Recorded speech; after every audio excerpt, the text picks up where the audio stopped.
Indo British advanced pain clinic నొప్పి మాయం surgery దూరం ఫర్ అపాయింట్మెంట్స్ 9155515563.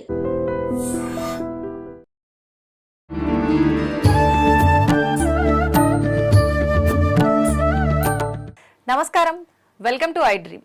ధర్మ మార్గం విత్ విజిత కార్యక్రమానికి స్వాగతం. ప్రస్తుతం మనతో పాటు ఉన్నారు ప్రముఖ ఆధ్యాత్మికవేత్త జ్యోతిష పండితులు చింతా రుక్మాంగదరావు గారు. ఇప్పుడు వారితో మాట్లాడి మంచి ఇంట్రెస్టింగ్ టాపిక్స్ గురించి అడిగి తెలుసుకునే ప్రయత్నం చేద్దాం. నమస్కారం అండి. మాతృదేవోభవ, పితృదేవోభవ, ఆచార్య దేవోభవ. అయితే ఒకప్పటి కాలంలో పోలిస్తే కొన్ని లిమిటెడ్గా మాత్రమే వృత్తులు ఉండేవి. కుల వృత్తులు అని చెప్పి ఒక్కొక్క కులానికి ఒక్కొక్క వృత్తి అని చెప్పి పరిమితమై ఉండేవి. అంతేగాని కొత్త వృత్తులు, కొత్త విధానాలు అసలు పోయేవాళ్ళము. అప్పటి వాళ్ళు ఇప్పుడు ఒకవేళ ఉన్నా ఏమో అమ్మ మా కాలంలో ఇవన్నీ లేవు అని అంటుంటారు. రకరకాలుగా అసలు తెల్లారింది అని అంటే ఏదో ఒక కొత్తగా ఏదో ఒకటి వింటూనే ఉంటాం. అది వృత్తే కానీ మాటే కానీ ఏదో ఒక రకంగా కొత్త బిజినెస్లని వింటూ ఉంటాం. నిజంగా ఇప్పుడు ఈ వచ్చే కొత్త వృత్తులకి, గత జన్మకి, ఇప్పుడు మనం చేస్తున్న ఈ వృత్తికి, ఆ జన్మలో మనం చేసే విధానానికి ఏమైనా సంబంధం ఉంటుందా? ఖచ్చితంగా ఉంటుంది, దాంట్లో సందేహం ఏమి లేదు. మనం ఎలా బతకాలి, ఎక్కడ పుట్టాలి, ఏం చేసి బతకాలి అనేది దాన్నే తలరాత అంటారు. ఆ తలరాత ప్రకారమే జరుగుతుంది. ఎంతకాలం ఇక్కడ ఉంటాము అనేది కూడా అది ఎక్స్పైరీ డేట్, అంటే ఆయుష్ అంటారు. కాబట్టి ఈ వృత్తులు ఎలా గత జన్మలో నిర్ణయించబడతాయంటే, ఇప్పుడు మనం చూస్తూ ఉంటాం, చిన్న పాప అనర్గళంగా సంగీతంలో పండితురాల్లాగా పల్లిస్తూ ఉంటుంది. అవును అవును, వితౌట్ ట్రైనింగ్. ఆ వయసులో బొమ్మలతో ఆడుకోవాల్సిన వయసులో ఒక చిన్న పిల్లవాడు మ్యాథమెటిక్స్లో సొల్యూషన్స్ అన్ని సాల్వ్ చేసేస్తూ ఉంటాడు. ఆ వయసులో అతను బిస్కెట్లో చాక్లెట్ల కోసం మారం చేయాల్సిన వయసులో. ఒక చిన్న అబ్బాయి కనిపించిన ఇంట్లో పాత్రలన్నింటిని ఎత్తుకుని అతను మ్యూజిక్ కొడుతూ ఉంటాడు, కనిపించింది అన్నది ఎత్తి ఏదో ఒక క్రియేటివిటీ చూపిస్తూ ఉంటాడు. అందుకు చూసిన వాళ్ళు ఏమిటంటే, గత జన్మలో ఇతను ఒక మ్యూజిక్ డైరెక్టర్, గత జన్మలో ఈ అమ్మాయి ఒక విద్వాంసురాలు, అందుకే అటువంటి శ్లోకాల్లోని చెప్పగలుగుతుంది. గత జన్మలో ఒక అబ్బాయి మంచి డ్యాన్స్ చేస్తాం, డ్యాన్స్ పోటీలు చూస్తుంటాం. చిన్నపిల్లలు వచ్చి చాలా సీరియస్గా నాకు తెలియని విద్య ఇది అనే విధంగా ఫేస్ రీడింగ్ అంతా కూడా పెట్టి హై మెచ్యూర్డ్గా డ్యాన్స్లు వేస్తుంటారు. గత జన్మలో వాళ్ళు చక్కగా మంచి డాన్స్ ప్రాక్టీస్ చేస్తుంటారు, నా జీవిత లక్ష్యం ఇదే అనేసి. ఇక్కడ బాడీ తీసుకోగానే ఆ సంస్కారము లేదా ఎనర్జీ అది అట్లే కంటిన్యూ అవుతుంది.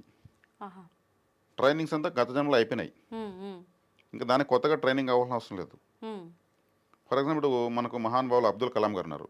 ఆయన ఆ జన్మ బ్రహ్మచారి. మరి ఆయన ఎప్పుడు పెళ్లి చేసుకునే ప్రయత్నం కానీ సంసార జీవితం గురించి కానీ ఎప్పుడు ఆలోచించలేదు. పరిశోధన అంటే మరి ఆయనకు వివాహ వ్యవస్థలు ఎందుకు లేదంటే గత జన్మలో అవి కంప్లీట్ చేసేసాడు. కుటుంబాశ్రమ ధర్మాలు కంప్లీట్ అయిపోయినాయి, ఆ బ్యాలెన్స్ లేదు. ఆ బ్యాలెన్స్ కూడా అది రాదు. ఈయన ఏదైతే తప్పించాడో, నేను ఎవరూ చేయనటువంటి గొప్ప పరిశోధన చేయాలనేసి ఆ కృషి మొత్తం అతను చేస్తుంటాడు. ఈ జన్మలో వచ్చేకాడికి ఆయనకు ప్రకృతి పూర్తిగా జీవితం ఈ జన్మంతా మీరు చేయాల్సిన పరిశోధన చేసుకునే అవకాశం వదిలేస్తుంది. అది ఎక్కడికి వెళ్ళదు. ఒక వ్యక్తికి చేతులు ఉండవు కానీ అతనికి బొమ్మలు వేయాలని ఆసక్తి, కాళ్ళు 2 వేళ్లతో చాక్ పీస్ పట్టుకుని బొమ్మలు వేసేస్తాడు. ఆ టాలెంట్ బయట వచ్చే తీరుతుంది. మరి ఆ సాధన చేతులతో ఎప్పుడు చేశాడో కాళ్ళతో ఎప్పుడు చేశాడో తెలియదు, గత జన్మ సాధనే.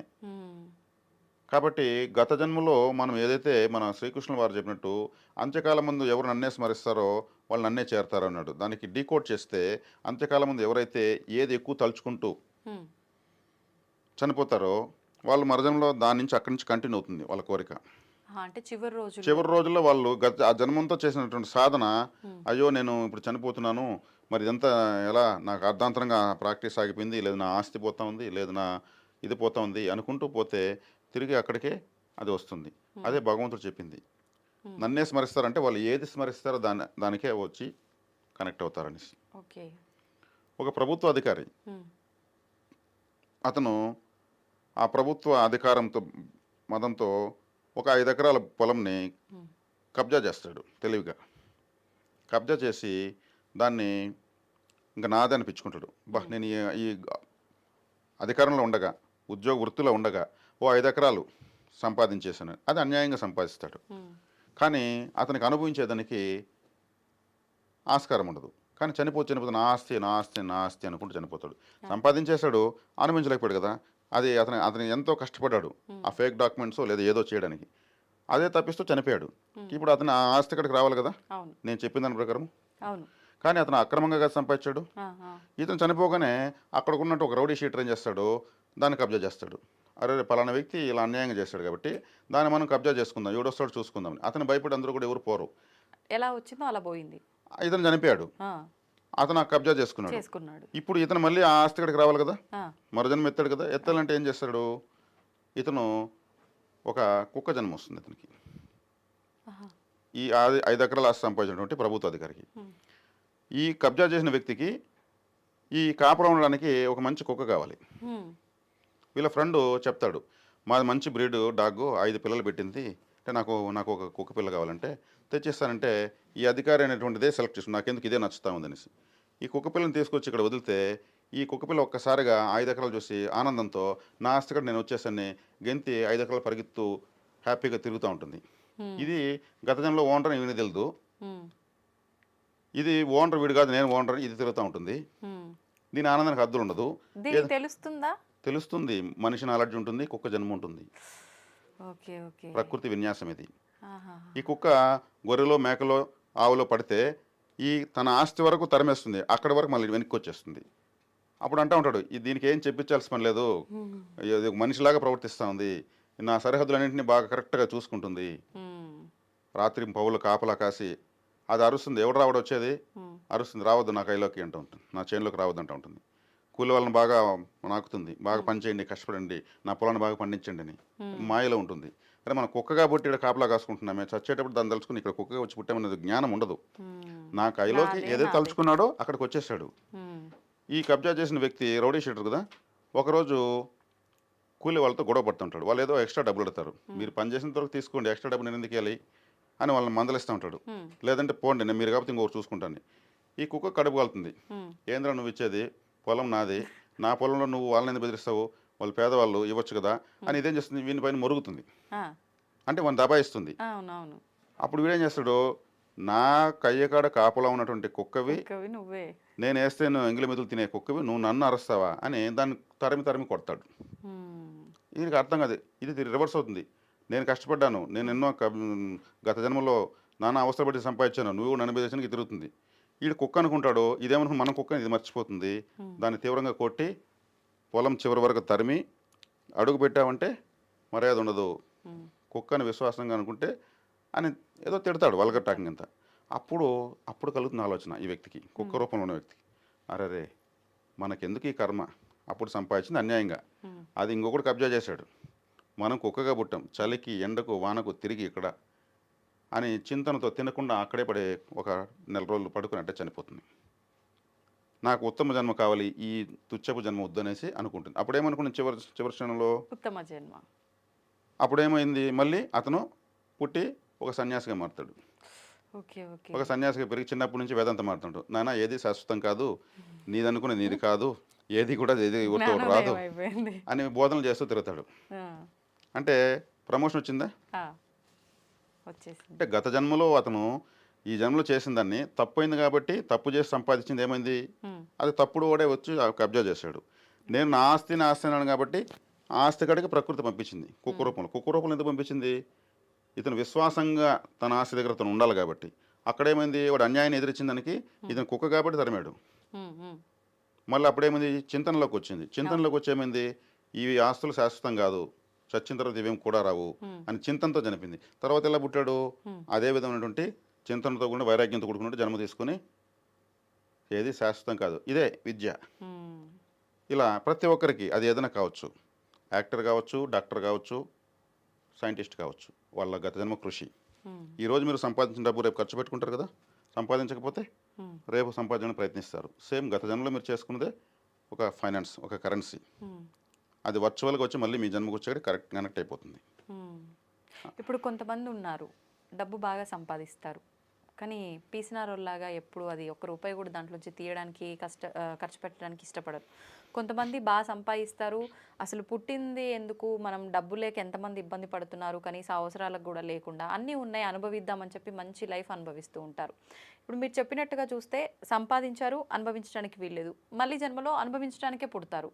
ఇప్పుడు వీళ్ళు ఇక్కడ సంపాదించారు, కష్టాలు పడ్డారు, ఆ తర్వాత సంపాదించారు, తర్వాత అనుభవించారు. వీళ్ళు ఎలాంటి జన్మెత్తుతారంటారు? దీనికి నేను కనువిప్పు కలిగించేటువంటి ఒక చిన్న స్టోరీ నేను చెప్తాను. ఇలా స్టోరీస్ రూపంలో చెప్తే మన ప్రేక్షకులకు, వీక్షకులకు కూడా అర్థమవుతుంది. చాలా బాగా కనెక్ట్ అవుతుంది జ్ఞానం. ఒక వ్యక్తి నాగలు ఎత్తుకుని పొలం దున్నుతున్నాడు. ఒక పేద రైతు, హ్మ్. చాలా నిజాయితీపరుడు, హ్మ్. నిస్వార్థపరుడు. ఆయన దున్నుతూ ఉంటాడు. నారద మహర్షి అలా గాల్లో వెళ్తూ ఉంటాడు. హ్మ్. మనం ఎవరికి కనిపించే దివ్యదేహులు కదా, సామాన్య మనం ఏం కనిపిస్తాం అనేసి ఈయనకి ఏదో వెలుగు కనిపిస్తుంది. ఈ రైతుకి ఏంది ఇదే గాల్లో వెలుతురు కనిపిస్తుంది అని చూస్తాడు. చూస్తే నారద మహర్షి కనిపిస్తాడు ఈయనకి. హ్మ్. టకటకాని అయ్యో నారదుడు ఈ దారిలో వెళ్తున్నా మన ఊరికాళ్ళు వెళ్తున్నాడు అనేసి ఆ కాడిమాను అక్కడ వదిలేసి, స్వామి నారద మహర్షుల వారు నమస్కారం అండి అంటాడు. ఆయన ఉలికి పడతాడు. అరే నన్నే చూడగలిగేంత గొప్పవాడు అయితను కరెక్ట్ కనిపెట్టేశాడు. అవును. సరే చూద్దాము ఇదేదో వింతగా ఉందనేసి, నాయన ఏమన్నా నీ పేరేమి అంతా అడతాడు. అవును స్వామి నా పేరు పది, నేను ఒక చిన్న రైతుని, హ్మ్. నాకు భార్య, 2 చిన్నపిల్లలు ఉన్నారు, ఈ పొలం దున్ని వచ్చిందంతా బతుకుతున్నాను. మీరు స్వామి తమరు ఎక్కడికి వెళ్తున్నారంటే నేను వైకుంఠం వెళ్తున్నాను అంటాడు. సరే స్వామి మహావిష్ణువు కూడా అడిగినట్టు చెప్పండి, నా గురించి ఏదైనా నాకు కొంచెం చెప్పండి, నాకు ఏదైనా మంచి ఏమని చెప్పండి అంటే, చెప్తానన్నా నువ్వు వస్తే తీసుకెళ్తాను రా అంటాడు. హ్మ్. అరే ఇతను చూడు ఎంత నిస్వార్థంగా అడిగినట్టు చెప్పమంటున్నాడు మహావిష్ణువునే హ్మ్. చుట్టంలాగా అనేసి ముచ్చటేస్తుంది ఆయనకి. ఆ.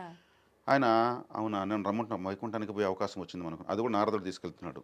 ఆలోచించుకుని లేదు స్వామి, నేను ఈ జన్మకు నా పిల్లల్ని గొప్ప వాళ్ళని చేయాలి, నాకు చాలా పనులు, నా పొలము పంటలను పండించుకోవాలి ఇన్ని చెప్తాడు. వీడేంద్ర వీడు మూర్ఖుడు అనుకోవాలనా ఏమనుకోవాలి, నా భార్య నా పిల్లలు అంటున్నాడు, నా పొలం అంటున్నాడు. హ్మ్. సరే మీరు ఇంకోసారి వచ్చినప్పుడు నేను వస్తాను స్వామి మీతో అంటాడు. హ్మ్. సరే తదాస్తని అతను వెళ్ళిపోతాడు.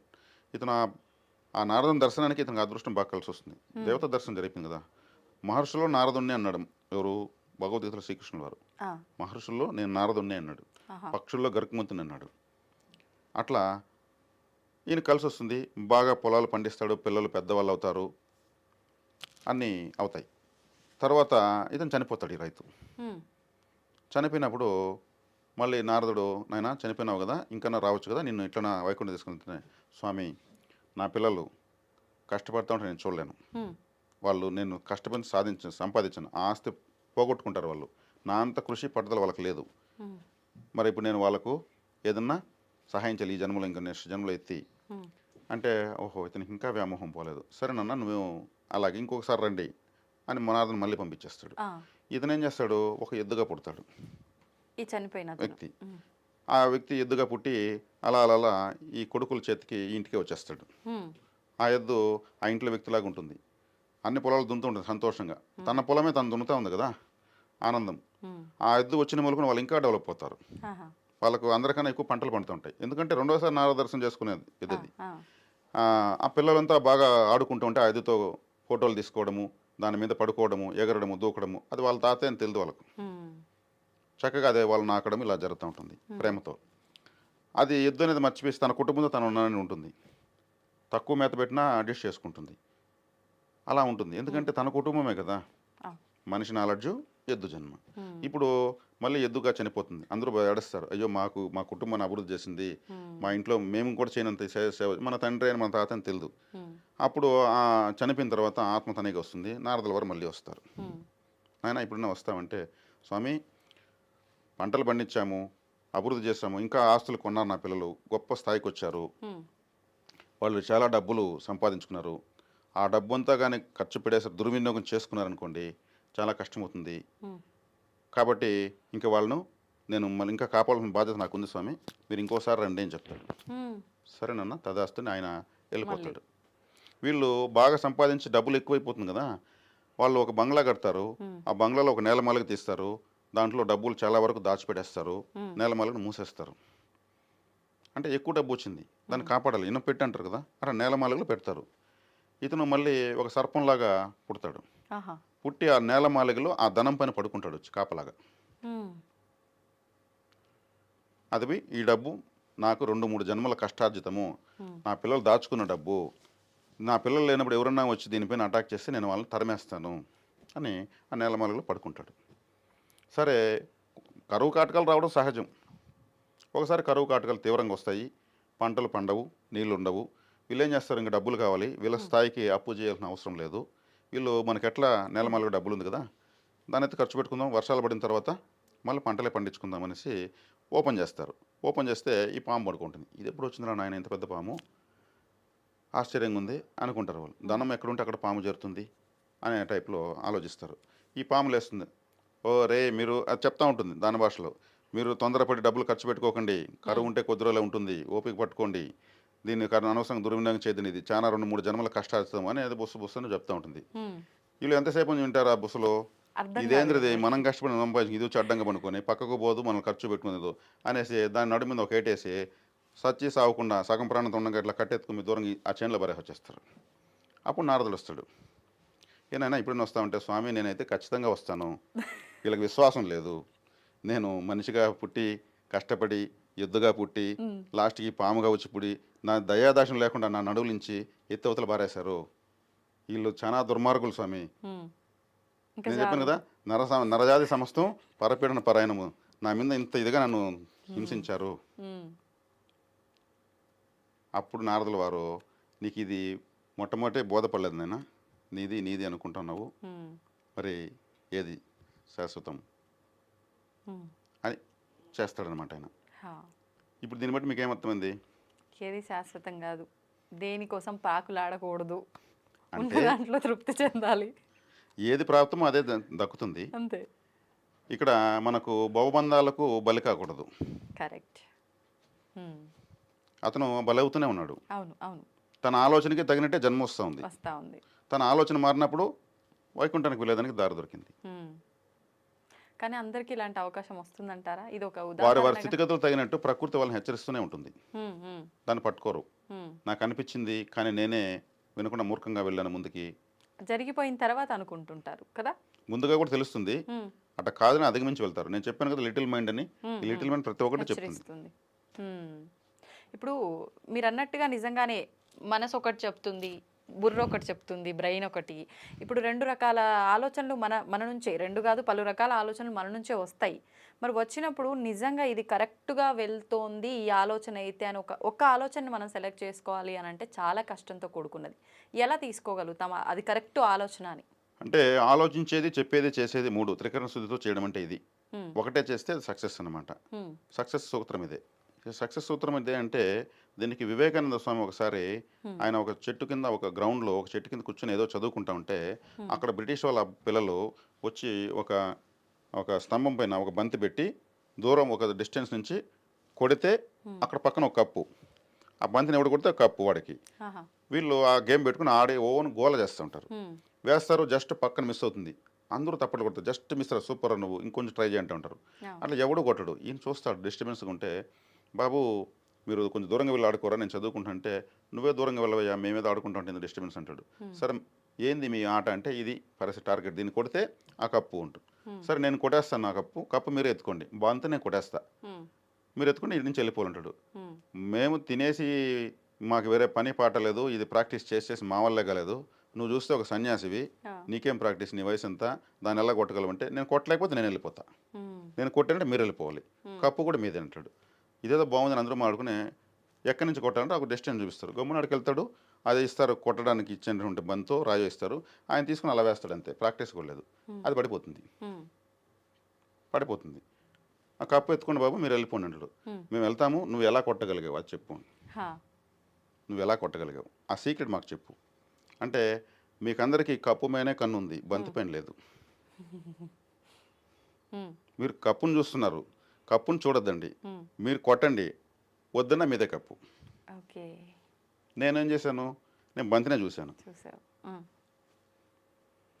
ప్రతి ఒక్కరు ఆలోచించేది ఇదే కదా, ఇలా ఆలోచించాలి. ఆయన ఏం చేశాడు, ఆలోచించింది, చెప్పింది, చేసింది ఒకటే అయింది, త్రికరణ శుద్ధిగా చేశాడు. దానికి ముందుకి వెనక్కి ఊగి విన్యాసాలు చేసిన అవసరం లేదు. ప్రతి ఒక్క దాంట్లో ఇలా సూక్ష్మాన్ని పట్టుకుంటే అన్నీ సక్సెస్సే. మన ట్రాఫిక్ జామ్ అయిపోతుంది, 5 ఆలోచనలు ఒకేసారి మనిషి చేయగలడు. పంచభూతాలు ఉన్నాయి కదా, కొంతమంది ఏదో పని చేస్తూ వెనకాల ఎవరో ఒక తన కాని వ్యక్తితో చేంజ్ చేస్తున్నాడు కూడా అబ్జర్వ్ చేస్తారు. నేను అట్ట మలుకోని అనుకున్నాడు వాడు అని నేను అబ్జర్వ్ చేశాను అంటారు. కండ్లు ఇక్కడ ఉంటాయి, ఇవి విండోస్ అంతే, ఇవి విండోస్, ఇవి కండ్లు కాదు. వీటి ద్వారా ఈ విండోస్ ఓపెన్ చేసి ఇక్కడి నుంచి చూస్తాం మనం. మరి అంతర్నేతాలు ఇక్కడ ఉంటాయి, ఏదైనా మనకు ఒక ఐడియా రావాలంటే కండ్లు మూసేస్తాం, ఉండి చెప్తానంటాం. మరి కండ్లు మూస్తే ఐడియా వచ్చేది ఏంది, అంతర్నేత్రం ఓపెన్ చేసి చూస్తాం. ఓకే. మహర్షులంతా కూడా కళ్ళు మూసుకొని చూసి తర్వాత చెప్తారు ఏ లోకంలో ఎవరున్నారని. హ్మ్. కాబట్టి ఈ విండోస్ ద్వారా మనం చూస్తున్నాం అవి జ్ఞాన నేత్రాలంటారా? జ్ఞాన నేత్రాలు. హ్మ్. కాబట్టి ఈ ట్రాఫిక్ జామ్ అయిపోతుంది. 5 రకాల ఆలోచన కాదు 50 రకాలు చేస్తున్నారు ఇప్పుడు. హ్మ్. మరి ఏది ప్రకృతి ఏది మెటీరియల్ చేయాలి, అవును. ఏది ఇవ్వాలి? అవును. కాబట్టి సాధన చేయాలి. మెడిటేషన్ చేసినప్పుడు శుభ్రంగా శుద్ధ జలం గల సరస్సులాగా మనం మెదడు తయారవుతుంది. హ్మ్. అప్పుడు మనం సెలెక్ట్ చేసుకుంది మెటీరియల్ అవుతుంది. హ్మ్.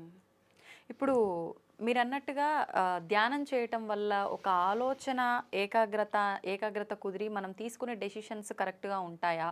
చాలామంది చెప్తుంటారు ధ్యానం వల్ల మోక్షం పొందొచ్చు అని. మన వయస్సుని అంటే మనకు కొంత వయస్సు అనేది ఉంటుంది కదా! ఎవరికైనా ఎక్స్‌పైరీ డేట్ ఇందాక మీరన్నట్టు పుట్టుక ఎలాగో చావు అలాగా. దాన్ని గూడా అధిగమించొచ్చు అని అంటుంటారు. అంటే మృత్యువుని గూడా అధిగమించొచ్చు. ఇప్పుడు మనం చూస్తున్నాం చాలామంది స్వామీజీలని, యోగుల్ని అలాంటి వాళ్ళని కొన్ని వేల సంవత్సరాలు కూడా ఉన్నారు అని చెప్పి వింటుంటాం. వందల సంవత్సరాలు ఉన్న వాళ్ళని చూస్తూ ఉంటాం. ఇదంతా కూడా ధ్యానం వల్ల సాధ్యపడుతుందంటారా? ధ్యానం వల్ల సాధ్యపడుతుంది. హ్మ్. ధ్యానం వల్ల సాధ్యపడుతుందంటే ఇంతకుముందు ఒక వీడియోలో నేను చెప్పాను.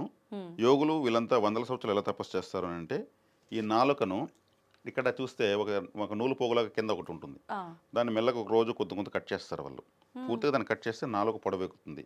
దాన్ని వెనక్కి తిప్పి గొంతులోకి పంపిస్తారు. అక్కడ చిరునాలుక ఉంటుంది. చిరునాలుక ఈ పెద్ద నాలుక 2 టచ్ అయినాయి. టచ్ చేసి వాళ్ళు మురుగుటి ఇక్కడ నిలిపి ధ్యానం చేస్తే ఆ 2 నాలుకల మధ్యలో ఒక ద్రవం ఊరుతుంది. అది హ్మ్. అమృతం అంటారు. ఆహా!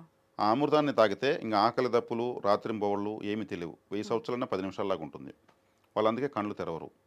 హుహు. వారి చుట్టూ ఎటువంటి వ్యతిరేక శక్తులు అంటే సర్పాలు, క్రూర జంతువులు కూడా వెళ్ళలేవు. హ్మ్. అటువంటి వాతావరణం చుట్టూ ఒక గుమ్మనమైన వాతావరణం తయారవుతుంది. అప్పుడు దాంతో మృత్యువుని జయించొచ్చు. అమృతం తాగితే మృత్యువుని జయించినట్టే కదా! అవును. కాబట్టి హఠయోగం అంటారు దాన్ని. హ్మ్. హఠయోగులు వాళ్ళు అడవిలో వెళ్తూ ఎవరన్నా అంటే సామాన్య మానవులు ఎవరైనా ఎదురుపడితే వీళ్ళు పాటలుగా ఊడి గాల్లో మాయమైపోతారు. హ్మ్. హ్మ్. మళ్ళీ ఇంకో చోట కలుసుకొని మళ్ళీ అక్కడి నుంచి పోతూ ఉంటారు. హ్మ్. ఇప్పుడు ఈ అఘోరాలు వీళ్ళంతా మనకు అదృశ్యమైపోతారు అని చెప్పి అంటుంటారు కదా! ఈ విధానమే ఇటువంటి జరుగుతుందంటారా? విధానాలు శక్తివంతమైన విధానాలు సాధనలు ఇవన్నీ. హ్మ్. అంటే సాధనం ద్వారా సాధనమున పనులు సమకూరుదరలోన కృషి ఉంటే మనుషులు ఋషులవుతారు. కాబట్టి కృషితో నాశి దుర్భిక్షం వీటి వెనకాల మహత్తరమైనటువంటి అర్థాలు హ్మ్. పరమార్థాలు ఉన్నాయి. హ్మ్. వాటికి అలవాటు పడ్డ తర్వాత ప్రపంచం చాలా కేవలంగా కనిపిస్తుంది. హ్మ్. ఇక మెటీరియల్ లైఫ్ ఇది. ప్రతి ఒక్క మెటీరియల్ లైఫ్ అంటే అవన్నీ వస్తువులపైన ఆధారపడాలి. హ్మ్. ఫోను, ఫుడ్డు, ఇల్లు అన్ని మెటీరియల్ వాళ్ళు ఏ మెటీరియల్ పైన ఆధారపడరు. అవును. యూనివర్స్ కనెక్ట్ అయిపోతారు. హ్మ్. అది చాలా అద్భుతంగా ఉంటుంది. హ్మ్. ఆకలి దప్పులను జయించేస్తే ఇంకేముంది అవస్థ అసలు. కాబట్టి మనము మెటీరియలిస్టిక్ లైఫ్లో ఉన్నాం. మనకి ఏదో ప్రతినిత్యం ఏదో ఒకటి కావాలి. అవును. లేదంటే ఆధారపడి బతికే జీవితం ఉంది. హ్మ్. వాళ్ళు ఏ ఆధారం లేకుండా అద్వితీయమైన ఆనందాన్ని అనుభవిస్తూ ఉంటారు. హ్మ్. కాబట్టి ఇదే ఇందులోని సూక్ష్మం. కాబట్టి ధ్యానం చేస్తూ ఉంటే తపస్సు చేస్తూ ఉంటే మనము ఏ స్థాయికైనా వెళ్తాం. ఇప్పుడు జీవన ప్రమాణం అనేది సృష్టి ధర్మం ప్రకారంగా 120 సంవత్సరాలు అని చెప్పి చెప్తూ ఉంటారు. మరి 120 సంవత్సరాలు అది సృష్టి ధర్మం అయినప్పుడు ఇది వీళ్ళు ఇలా సాధన చేయటము, దాన్ని అధిగమించి వాళ్ళు కొన్ని వేల సంవత్సరాలు అలాగే ఉండటము, వాళ్ళు త్యజించాలి ప్రాణాన్ని అనుకున్నప్పుడే త్యజించడము ఇలాంటివి ఇవన్నీ సృష్టికి విరుద్ధం అనబడవా? సృష్టికి విరుద్ధం అనిపించవు. హ్మ్. వాళ్ళు సృష్టిలో ప్రత్యేకంగా గుర్తించబడతారు. హ్మ్. వాళ్ళు తలుచుకునే విధంగా బతకగలిగే విధంగా ర్యాంక్ స్టూడెంట్స్ ఉంటారు వాళ్ళు. ఇప్పుడు ఒక ర్యాంకు ఒక అబ్బాయికి వచ్చిందంటే తను కాలేజ్ తనే సెలెక్ట్ చేసుకోవచ్చు. హ్మ్. మార్కులు ఎక్కువ వస్తాయి. సేమ్ వాళ్ళు ర్యాంక్ స్టూడెంట్స్. హ్మ్. ప్రకృతిలోంచి వాళ్ళు ఇప్పుడు శరీరం వదలాలనుకుంటే నవ్వుతూ వదిలేస్తారు. హ్మ్. మనము సిమ్లా, ఊటీ టూర్ వెళ్ళేటప్పుడు బ్యాక్ ప్యాక్ వేసుకుని బస్సు ఎక్కి టాటా చెప్తాం చూడు. హ్మ్. అలా టాటా చెప్తూ కావాలంటే శరీరాన్ని వదిలేస్తారు వాళ్ళు. ఆ! ఆ స్థాయి మానసిక స్థాయి పెంచుకుంటారు వాళ్ళు. హ్మ్. అది కూడా ఇక్కడి నుంచి ప్రాణాన్ని వదులుతారు వాళ్ళు సహస్రారం నుంచి. హ్మ్. నవరంధ్రాల్లో నుంచి ప్రాణం వెళ్తుంది. ఒకరికి ముక్కులో, కంటిలో, చెవుల్లో నీళ్ళు వస్తాయి. ఆ ప్రాణం పోయినప్పుడు. ఓకే. ప్రాణం ఎక్కడి నుంచి పోయిందని పరిశీలించేవాళ్ళు పాతకాలంలో. హ్మ్. హ్మ్. ఆ! అట్లా సహస్రారం నుంచి పోతే ఇక్కడ చిట్టని సౌండ్ వస్తుంది. ఆహా! అలా చిన్న పగిలి అలా వెళ్తుంది. అది మోక్షద్వారం అంటారు దాన్ని. పరబ్రహ్మ ఉంటాడు కాబట్టి అక్కడ. హ్మ్. వాళ్ళు అటువంటి ఎలిజిబిలిటీని కలిగి ఉంటారు. దేహ వ్యామోహం వాళ్ళకు ఉండదు. హ్మ్. దాన్ని పట్టుకొని వాళ్ళు సాధన చేసుకోవడానికి ఉపయోగించుకుంటారు. హ్మ్. శరీరం ఒక మెడికల్ యూనివర్సిటీ, అద్భుతం ల్యాబొరేటరీ. హ్మ్. దీన్ని మనం మలుచుకునే విధానాన్ని బట్టే మనకు ఇక్కడ అనుభవించేటువంటి పరిస్థితులు ఉంటాయి. హ్మ్. దీంట్లో నెగటివిటీని ఎక్కువ లోడ్ చేసామంటే శత్రువులు, అప్పులు, అవస్థలు అన్నీ పెరుగుతాయి. ఆ! దీన్ని శుభ్రం చేయాలి. ఆ! ఇప్పుడు విమ్ బార్ వేసి పాత్రలు కడుగుతాము, అవును. తలతల మెరుస్తాయి. లోపల ఏ బార్ వేస్తాము శరీరం లోపల? హ్మ్. క్లీన్ కావాలి కదా. మనకు కనిపించింది మొత్తం తినేస్తాము, ఎంత కెమికల్ ఉందో చూస్తామా? చూడం. మరి రసాయనాలు మనం తింటూ ఉంటే ఇది మంత్రదేహంగా ఎలా మారుతుంది? ఉడికించిన ఆహారం తినడం వల్ల ఆయుష్ ఉండదు. అందుకే వాళ్ళు మూలికాహారం తింటారు. ఒక మూలిక తింటే ఒక సంవత్సరం ఆకలేదు, ఇంకో మూలిక తింటే ఒక సంవత్సరం చలి పుట్టదు, ఇంకో మూలిక తింటే దాహం ఏదు, ఇంకో మూలిక తింటే ఆ ఏకాగ్రత కుదురుతుంది. ఆ మూలికలపైన ఆధారపడతారు వాళ్ళు. అట్లా అందరికీ సాధ్యపడుతుందంటారా? సామాన్య మానవులకు? సామాన్య మానవులకు సాధ్యపడదు. దుఃఖాలు, క్లేశాలు, టెన్షన్లు, బీపీలు, షుగర్లు, అన్నం తినకముందు ఒక ట్యాబ్లెట్, తిన్న తర్వాత ఒక ట్యాబ్లెట్, ఊ అంటే ఒక ట్యాబ్లెట్, ఆ అంటే ఒక ట్యాబ్లెట్, ఏమి అనకపోతే ఒక ట్యాబ్లెట్. అవును. అది ఈ మందులకు, ఇంజక్షన్లకు, ట్రీట్మెంట్లకు శరీరాన్ని అప్పచెప్పేసి ఉంటారు. మరి మహత్యాలు ఎట్ట వస్తాయి? రావు. అంటే అతి తక్కువ స్థాయి జీవన విధానము మనుషులది. అంటే ఇక్కడ ఎవరిని కించపరచడం కాదు, మహాత్ములకు, సాధకులకు, యోగులకు ఎలాంటి జీవన విధానం ఉంటుంది, వాళ్ళు కృషితో ఎలా ఆ స్థాయికి వెళ్ళి ఉంటారు, దాన్ని కోల్పోయి మళ్ళీ సహజీవనంలోకి వాళ్ళు ఎలా మామూలు జీవనంలోకి ఎలా రాగలుగుతారు? రాలేరు. ఇప్పుడు వాళ్ళు అంటే ఒక మనిషిగా జన్మ తీసుకున్న వాళ్ళే కదా సామాన్యులలాగా. ఖచ్చితంగా అంతే. మరి వాళ్ళెందుకు అంత ఎదిగిపోయారు జ్ఞానంలో కానీ ప్రతి ఒక్క దాంట్లో? జన్మ జన్మల సాధన. ఇందాక మీరు చెప్పినట్టుగా గత జన్మలో సాధన మళ్ళీ కనుక్కుంటారు వాళ్ళు. ఈ జన్మలో ఇంకొంచెం మనం ఏం చేద్దాం, ఇలా జన్మ జన్మకు పోగేసుకున్నటువంటి తపశ్శక్తితోనే వాళ్ళు వెళ్తారు. ఢిల్లీకి రాజైన తల్లికి కొడుకే, వాళ్ళకు కూడా ఒక తల్లి కావాల్సిందే. అవును. కాబట్టి వాళ్ళు అన్ని ధర్మాలను చక్కగా ఆచరించి ఆ స్థాయికి వెళ్తారు. కాబట్టి ఇక్కడ నేను అదే అనేది, మన ఛానల్లో ఎప్పుడు వచ్చినా మాతృదేవోభవ పితృదేవోభవ అని ఎందుకనేదంటే, అక్కడ వాళ్ళిద్దరిని విస్మరించి మనం ప్రవర్తిస్తే ఇక్కడ ఏది దొరకదు. టెన్షన్లు, టన్నులుగా ఎడవలసి వస్తుంది. మనిషి ఎడవడానికి పుట్టలేదు కదా ఎవరు. మరి ఆ స్థాయికి ఎందుకు వెళ్తున్నారు? సరైనటువంటి ఫార్మాట్లో రాకపోవడం వల్లే క్లేశాలు వస్తాయి. సరైన గుర్తించాల్సిన గుర్తించకపోవడం వల్లనే మనల్ని ప్రకృతి గుర్తించదు, మన ప్రార్థన రిజెక్ట్ చేయబడుతుంది. ఓకే. ఇప్పుడు మీరు చెప్పినట్టుగా చూస్తే ఈ సాధకులు వీళ్ళంతా కూడా ఒక రకంగా మృత్యువుని కూడా జయిస్తున్నట్టే అనుకోవాలి. ఇది సామాన్య మానవులకు కూడా సాధ్యపడుతుందా? మృత్యువును జయించేది లేదు మేడం, మృత్యువును ఆస్వాదించడం వాళ్ళు చేసేది. ఓకే. మరణం లేని మీరు అంటా నేను, ఎవరు మరణించేది లేదు, శరీరాన్ని మాత్రం మారుస్తున్నారు, ఆత్మకు చావలేదు. శ్రీకృష్ణ భగవాన్ చాలా క్లియర్గా చెప్పారు, ఆత్మ అగ్ని చేత దహించబడదు, నీరు చేత తడపు జలదు, వాయువు చేత ఆర్పివేయబడదు, ఇంకా శస్త్రము చేత ఛేదించబడదు. శరీరం మాత్రమే ఒక టూల్ మారుస్తుంది. మనం సిమ్ కార్డు తీసి ఇంకో ఫోన్లో వేస్తాం కదా, అప్పుడు ఫోన్ను మాత్రం వదిలేస్తాం, మరి అక్కడ ఇదే నెంబర్ అక్కడ పనిచేస్తాం కదా. సేమ్ మనం శరీరాన్ని మారుస్తున్నాం అంతే. ఈ సింప్లిసిటీ అయినటువంటి సూక్ష్మాన్ని కనుక్కుంటే మనం చచ్చిపోవడానికి భయపడం అసలు. రోబ్సాంగ్ లాంపా అనేటువంటి ఒక వ్యక్తి, ఫారిన్ అతను, మరణం లేని మీరు అని ఒక పుస్తకం రాశాడు. ఆ పుస్తకం 10 పేజీలు చదవగానే నవ్వుతూ ఒక పర్వతమైన దూకొచ్చు అనిపిస్తుంది, అంత ధైర్యం వస్తుంది. రోబ్సాంగ్ లాంపా అని పేరు, మరణం లేని మీరు. టైటిల్ ఎంత బాగా తీస్తాడైనా అసలు చనిపోయేది లేదని అర్థమవుతుంది దాంట్లో. కాబట్టి ఇక్కడ ఎవరు చనిపోయేది లేదు, మరణాన్ని ఆస్వాదించాలి అనేదే అసలు జ్ఞానం. దానికి భయపడ్డము అజ్ఞానం. కాబట్టి చనిపోయిన తర్వాత ఆయన ఎట్లా పుడతామని ఆయనే చెప్పాడు, అదే జరుగుతూ ఉంది. కొందరేళ్ళలో చూస్తే ఒక స్త్రీ చనిపోతే తర్వాత వాళ్ళ ఇంట్లోనే పుడుతుంది అనడానికి ఎన్నో తార్కాలు ఉన్నాయి. ఆ చనిపోయినటువంటి స్త్రీ ఎలా ప్రవర్తిస్తుందో, ఏ విధమైన అభిరుచులు కలిగి ఉంటుందో, ఆమెకు ఎక్కడ గుర్తులు ఉంటాయో అదే గుర్తులతో ఒక పాప పుడుతుంది. మా అవ్వే పుట్టింది అని ఆమె పేరు పెట్టే నిక్నేమ్ పెట్టి పిలుస్తూ ఉంటారు. ఆమె ఎలా బిహేవ్ చేస్తుందో, ఎటువంటి నడుస్తూ ఉంటుందో అలా అంతా చేస్తూ ఉంటుంది. అంటే ఆమె నా కుటుంబాన్ని వదిలేశాను, నా కుటుంబం నాకు కావాలని తప్పంతో ఆమె చనిపోయినట్టే లెక్క. మళ్ళీ ఎక్కడికి పోయింది ఆమె? అక్కడే బతికింది, అంటే చనిపోయినట్టే లెక్క. తన కుటుంబంతో తనకు వచ్చి కలిసిపోయింది, ఎనర్జీ ఎక్కడికి పోలేదు, బాడీ మాత్రం పోయింది అంతే. కాబట్టి ఇక్కడ మృత్యు భయం అనేది మనం పెట్టుకోవాల్సిన అవసరం లేదు. అదేదో దుర్మరణం కాకుండా సద్మరణం, సవ్యమైన మరణం దొరికితే అది అదృష్టం. కాబట్టి ఇక్కడ జన్మోద్ధరణ చేసుకుంటూ వెళ్ళే కొద్దికి దాని ఒక మన హైందవ సాంప్రదాయంలో, సనాతన భారతదేశంలో ఈ కర్మభూమిలో ఉన్నటువంటి కొన్ని యోగ సూత్రాలను పాటించడం వల్ల మనకు గురువులు దొరుకుతారు, మృత్యువు నుంచి దూరం చేసేటువంటి అమృత తుల్యమైన జీవనోధానం మనకు దొరుకుతుంది. అది ప్రపంచంలో ఎక్కడా లేని విధంగా మన దేశంలో మాత్రమే ఉంది. ఇది కర్మభూమి. ప్రపంచం ఒక ఇల్లు అనుకుంటే మన భారతదేశం పూజ గది. ఇక్కడ మాత్రమే ఆ ధర్మాలు, ఆ సూక్ష్మాలు దొరుకుతాయి. మనం ఇక్కడ పుట్టాం, ఇక్కడ పుట్టి కూడా అందుకోలేకపోతున్నామంటే మనకు ప్రాప్తం లేనట్టే, అదృష్టం లేనట్టే.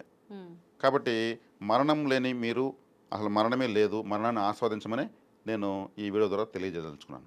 ఓకే, సంతోషం అండి, చాలా మంచి విషయాలు తెలియజేశారు. ధన్యవాదాలు. ధన్యవాదాలు.